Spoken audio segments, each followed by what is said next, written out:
You know the feeling. It's a crazy hot day, you finally get into your car, you crank that AC dial, and that first blast of cold air. It honestly feels like magic. But what's actually happening under the hood to make that possible? Well, today we're going to pull back the curtain and break down the incredible physics behind your car's air conditioner. And look, I totally get it. For most of us, this right here is the bottom line. As long as that cold air is blowing on a hot day, who really cares how it all works? And you know what? That's completely fair.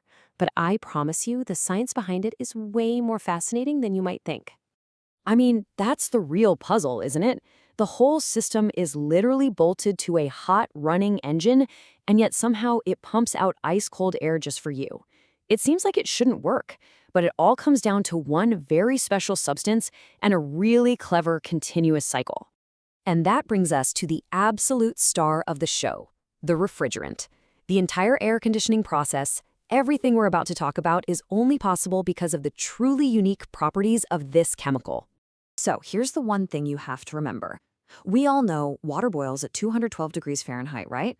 Well, this stuff, it boils at -5 degrees Fahrenheit.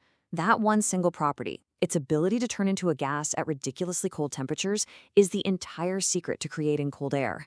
So why does that low boiling point matter so much? Well, it's because of a basic rule of physics. When a liquid turns into a gas, when it evaporates, it has to absorb heat from whatever is around it. Just think about getting out of a swimming pool. That chill you feel? That's the water evaporating off your skin, pulling the heat away from your body.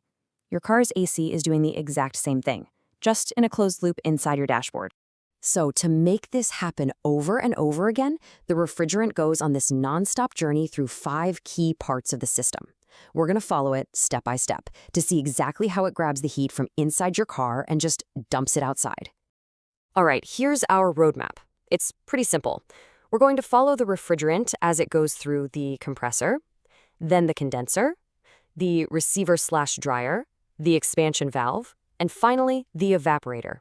Each one of these parts has a very specific job to do, to change the refrigerant's pressure and temperature to make that cold air. The whole cycle kicks off right here, with the compressor. You can think of it as the heart of the system. It's powered by a belt connected to your car's engine, and its whole job is to act like a super powerful pump, sucking in the refrigerant and putting it under some serious pressure. And this table just shows you how intense that change is. It's a basic law of physics. When you compress a gas, its temperature goes way up. And just look at those numbers. The compressor takes in this low-pressure gas and squeezes it so hard that the pressure jumps from 45 psi all the way up to 220 psi. And in the process, the temperature just skyrockets to a blistering 175 degrees Fahrenheit.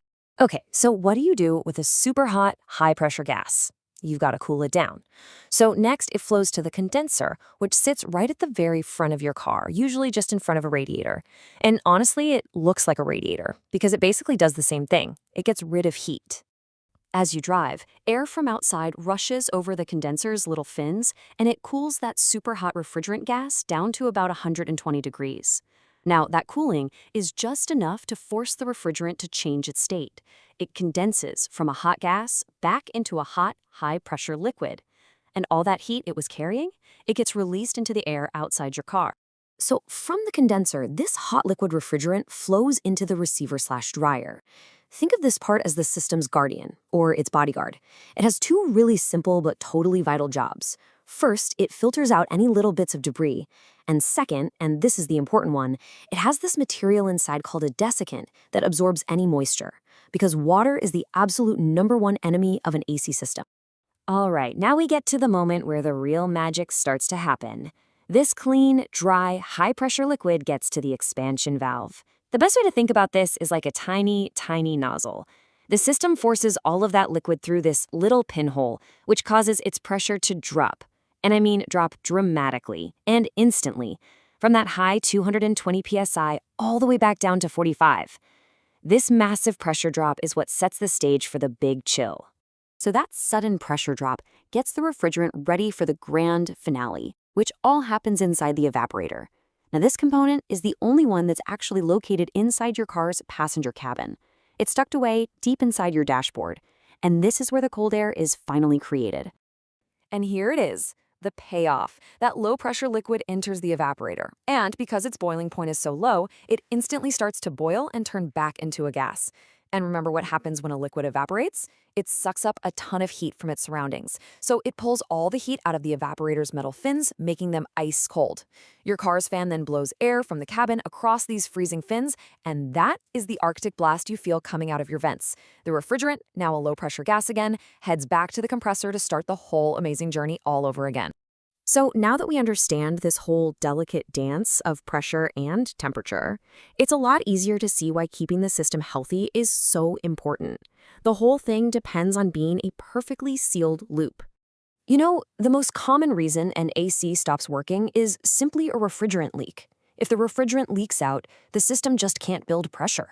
Another common one is the condenser up front getting clogged with dirt and bugs so it can't release heat properly. And of course, over time, the compressor itself can just wear out from all that work. And you know, it's pretty interesting. The refrigerant itself has changed a lot over the years. Back in the day, cars used something called R12 or Freon, but we found out that was bad for the ozone layer. So we switched to R134A, and now the newest standard is something called R1234YF, which is designed to be much better for the environment. So there you have it.